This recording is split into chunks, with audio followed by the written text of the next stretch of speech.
back at Coastal Compass, allegedly a podcast. And it's been one of those nights. Yeah. We got Dustin Hicks, and we're going to get into his artwork and some bud dispensary right after this.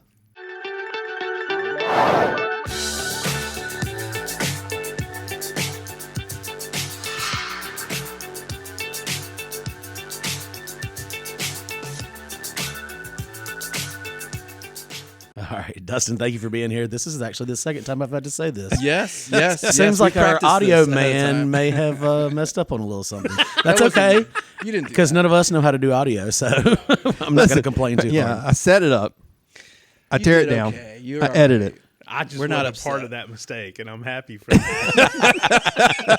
I did not cause or create. It's totally my fault. My fault. All right. So, Dustin. All right. So, Dustin, you grew up here in town. Yes. All right. Yes. You are a Fairhopian. Yes, for sure. Okay. Yes, graduated Fairhope High School. Graduated 2002. 2002. Did a little tour at South.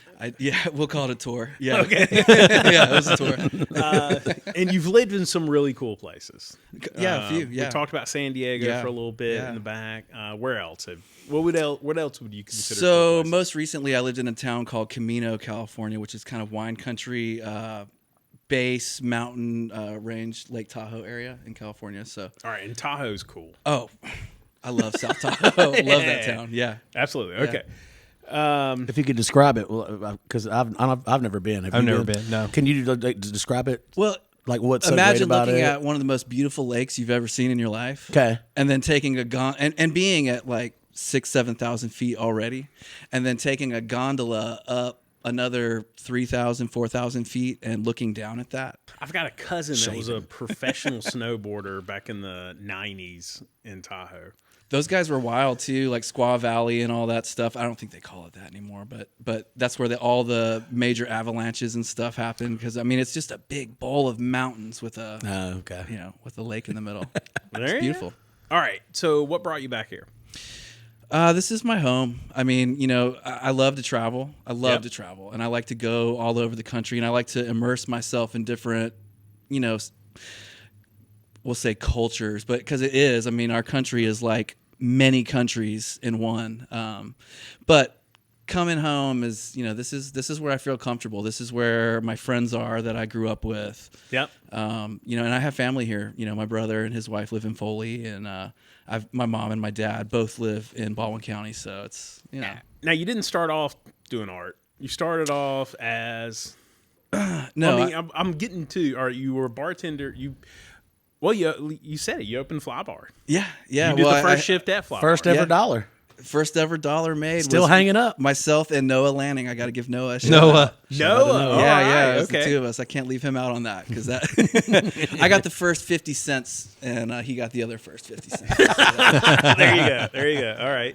Yeah. So, no, honestly, bartending was my way of always getting to be an artist. I never believed in the starving artist stuff. Okay. No. I wanted to be an artist who, ate well and lived well and got to go places. And, in order to do that, you have to do your art, but you also have to hustle. And bartending was always a wonderful thing for me here in town.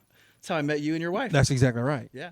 No, it had to be Fly Bar and it had to be Dragonfly. Dragonfly. Well, look, that's how I met Jason and Deb. I was bartending at Red or White. That's right. That's where we exactly met. right. It's an awesome it's a trade, theme, and I haven't been It is. doing it for 3 or 4 years now, and I do miss the bartending, the artistry of it, the mixology. I do not miss the grind of it, especially here in Fairhope. With Are you going to go back and bartend again, you think, at some point? No, I think that part of my life is over. But I do love it. I mean, and I appreciate it. And the people in town, Amy, I just saw Amy on my way in. Best bartender in this town, easily. Thank you very much. Yeah, No doubt. She's leading the She's herd good. right now. I mean, She's the best. Yeah.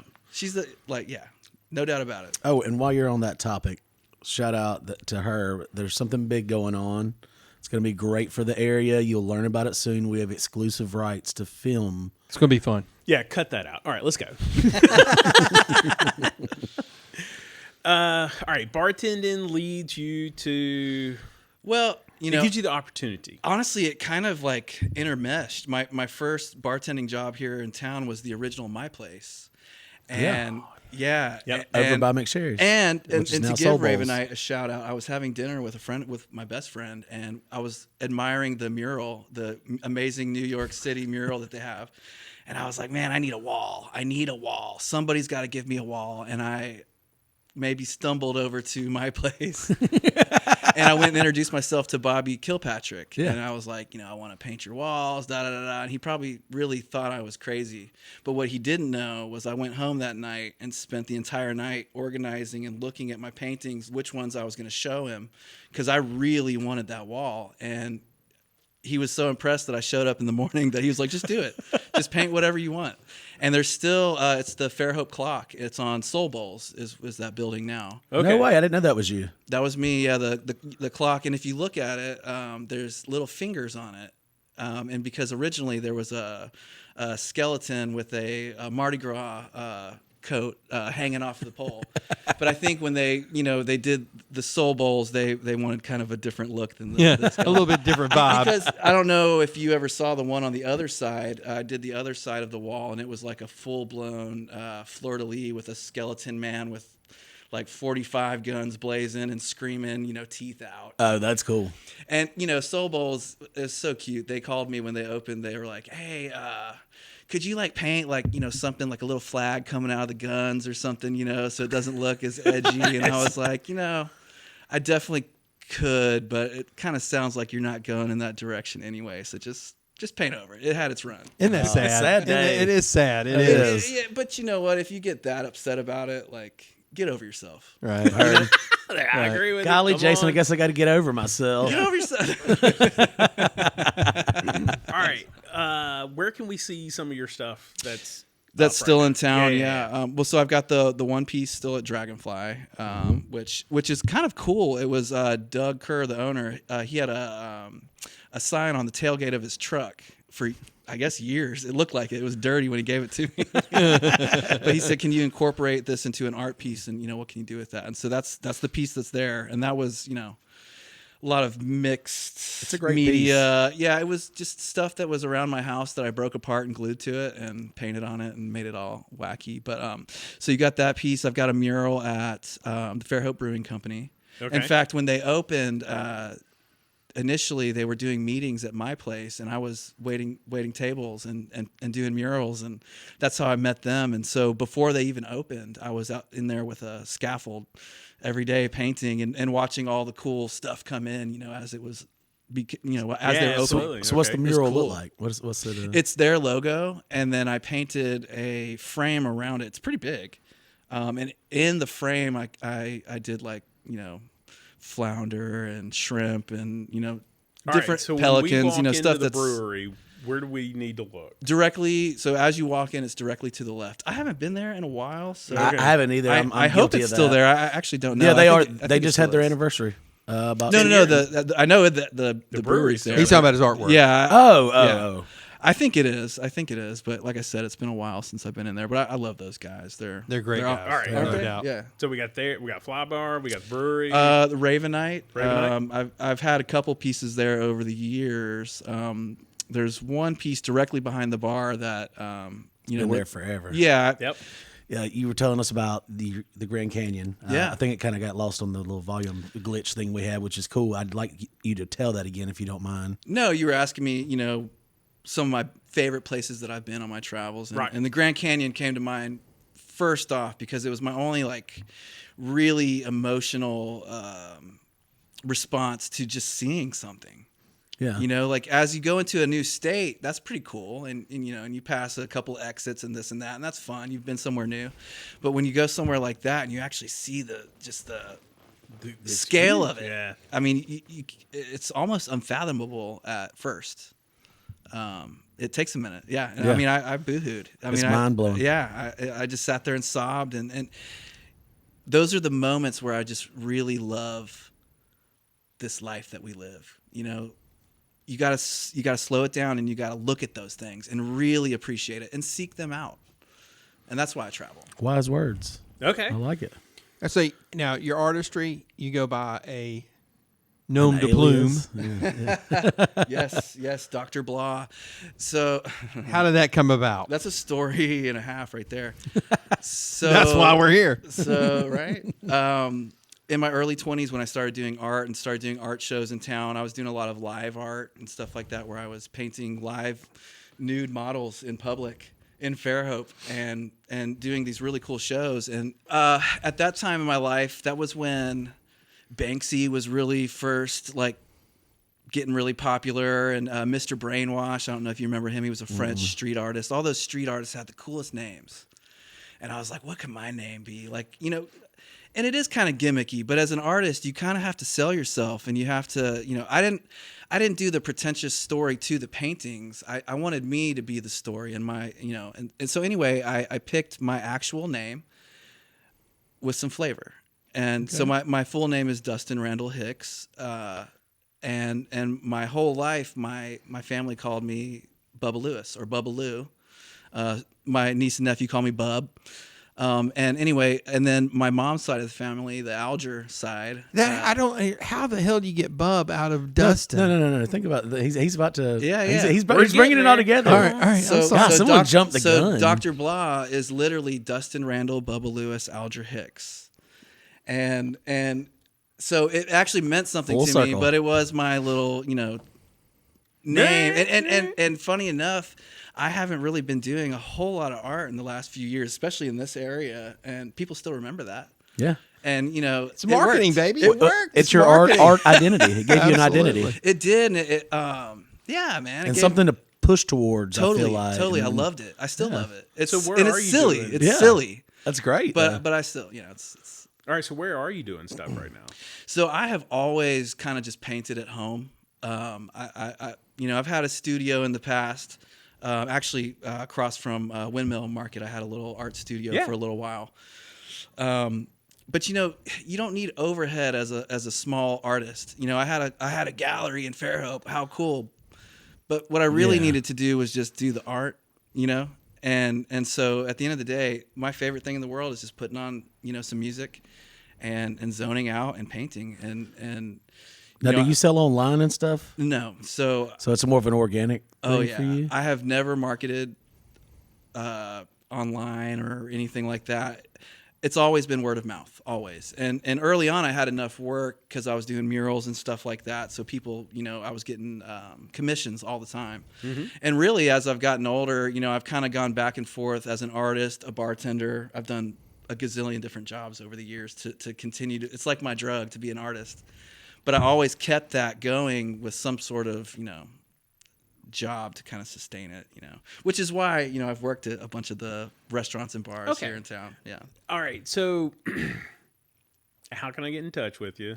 Word of mouth. You know, are you looking more for doing stuff commercially, or are you looking? I mean, right. So who's the type of person that's going to pay you to do something? I mean, so I'm at the point now where I only do passion projects. I don't. If I do a commission, it's because I really, really, really want to do it. Mm-hmm. In fact, my last commission, you know, I didn't charge because I just really wanted to do it. But also, you know, I have some issues with my spine. We talked about it earlier. Yep. I'm a cancer survivor. And so over the years, one thing that I have learned is when I paint consistently, like manically, like I have in the past, my back is just destroyed. So I have to kind of pick which ones mean the most. Okay. And, you know, sometimes that means getting paid. Sure. But most of the time not. You know, I never relied on that. So are you selling some of these passion projects? If somebody wanted it, sure, yeah. And not in a while. And how would they find this? How would they find your artwork to purchase it if they wanted it? Talk to one of y'all, and you guys text me, "Hey, I know this guy." No, that's literally how it is. Well, I mean, you have a Facebook page. It's just it's just not for your art. So no. Reach him on his Facebook page. Reach me on Facebook. That's one way for sure. It's one of those things where that was never the important part to me. It was always I can't remember who it was. It was a skateboarder that you know, years ago that he would get teased because he wouldn't get into the game of the marketing and the da-da-da. He was all about the skating, you know, and his career didn't do so great because of it. Yeah. But everybody admired that. And I just remember thinking, like, I kind of like that. Yeah. I've never seen anybody talk their way out of money more More than than Dustin Dustin does. does. I'm telling you. Yeah. It's amazing. They're like, hey, how much would you charge me to bartend? So- well, I mean, depends what kind of drinks it is. Oh, well, they're real fancy. Oh, I'm down. Let's do this. Look, the money will come if you're doing it right. You know what I mean? I have sold, It's big the full pieces, circle thing. Yeah, it's a circle. It's a circle, Yeah, man. But I think if you don't care about it that much and you just really are about painting, it shows in your work, and I think people appreciate it. So did you ever sell that big piece that was in Dragonfly with the Star Wars and everything? I did, yeah. I sold Did that, you really? Yeah. That's wild. Yeah. That was, gosh, that thing weighed about 300 pounds. Oh, it's crazy. Wicked big. Did I not see that? It was on the wall at Dragonfly for a couple years, actually. It was 8 feet by 4 feet. Oh, It was huge. It had a It was big against that wall as you. Yeah. Yeah, we No had way. we had to mount it to the studs. In fact, when we hung it, we dropped it on Doug, and he got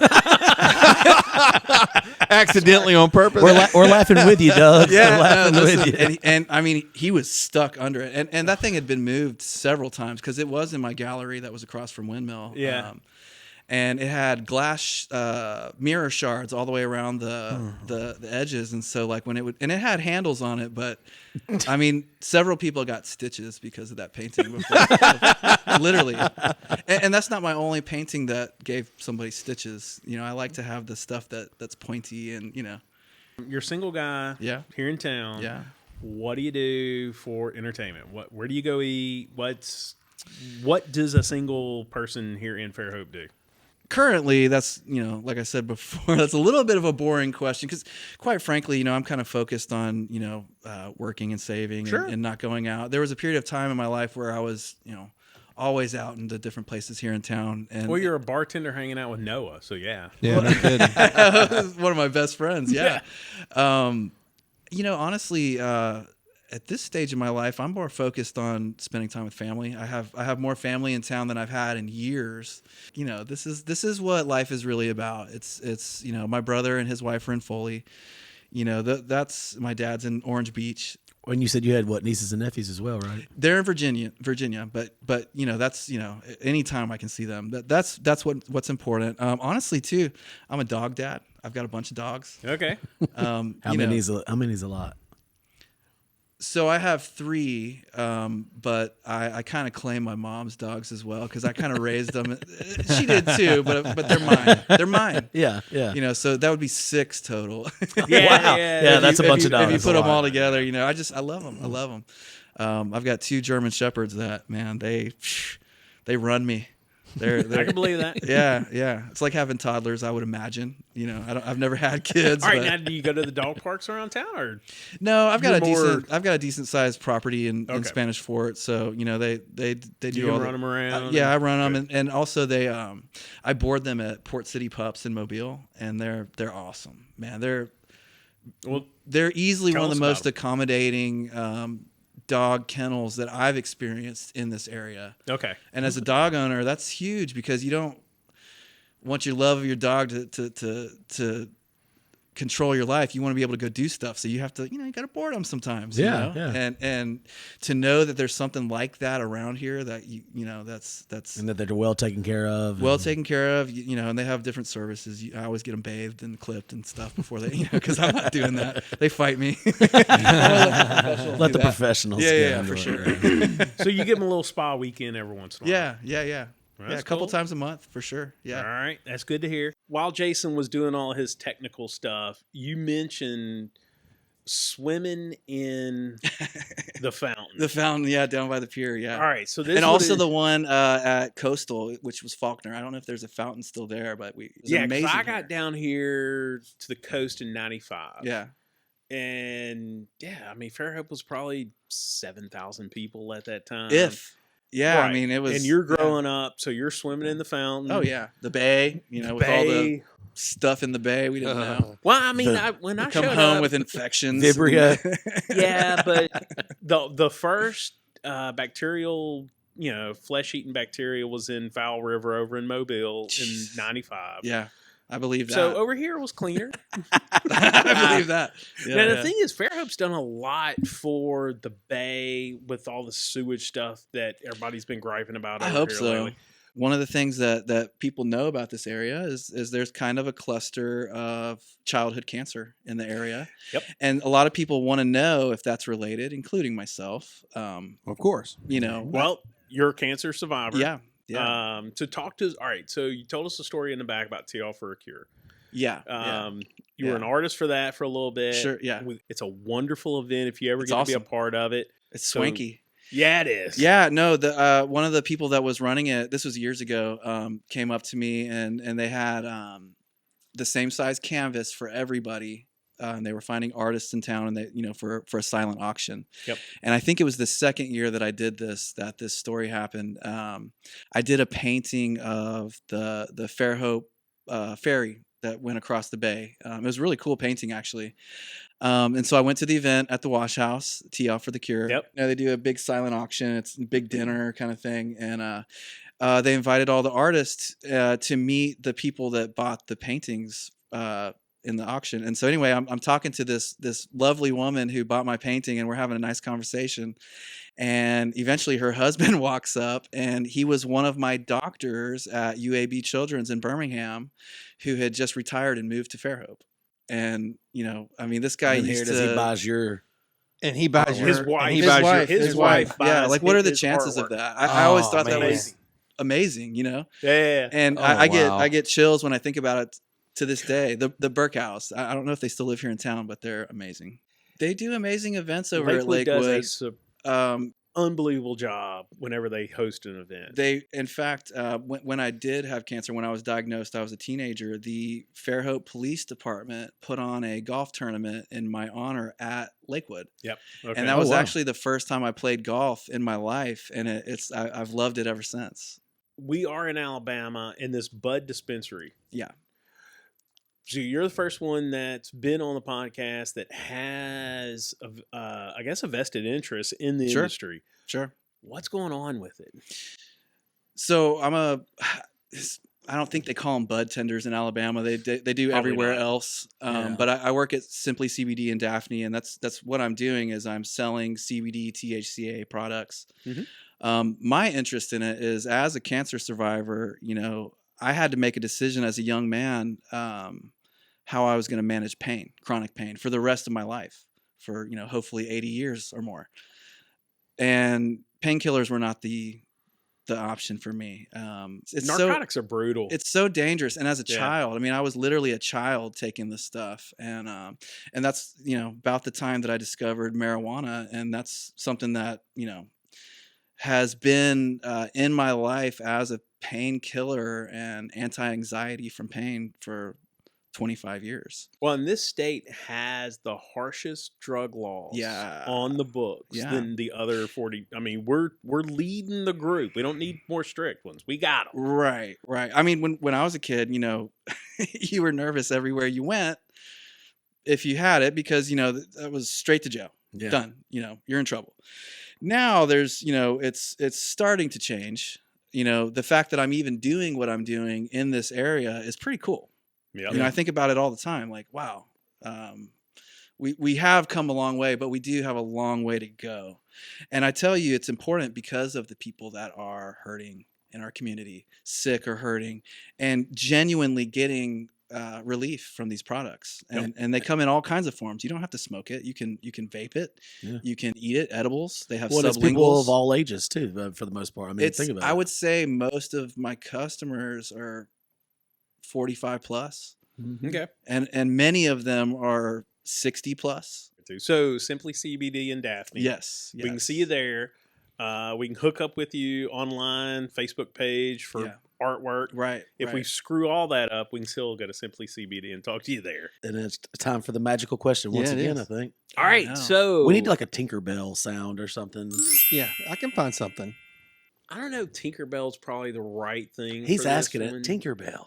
I'm thinking more, point. like Fantasia, a little, Mickey Mouse with the. Well, I can have a little more something. I could psychedelic. have a fairy fly in and do the whole thing like they did on Walt Disney. I think I'm it'd be a little great. concerned with what's going to happen.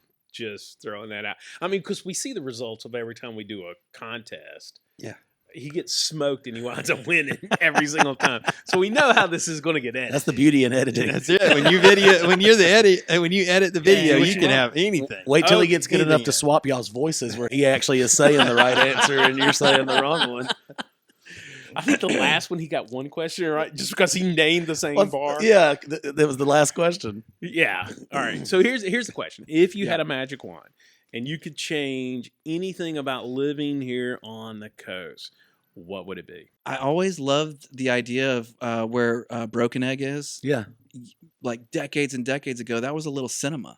Yeah, it was. Yeah. And when we used to go to the pizza plate, Papa's, Yeah, Papa's place. every now and then somebody would let you go up in the attic and look at all the cool stuff in there. The old projectors and some of the chairs were still up there and stuff. That's cool. And I'm sure that was all destroyed in numerous fires at Yeah, that place. there was a bunch.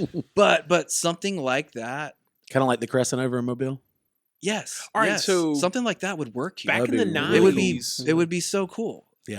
A movie theater. Yeah, I just think something like that in the downtown area would be really nice. So All right, we gotta wrap up. Okay. So he We could talk all night. I mean, I know. Dustin and we wants had to cut our conversation with Gabriel off, and now we're having to cut it off with Dustin. They got to come back.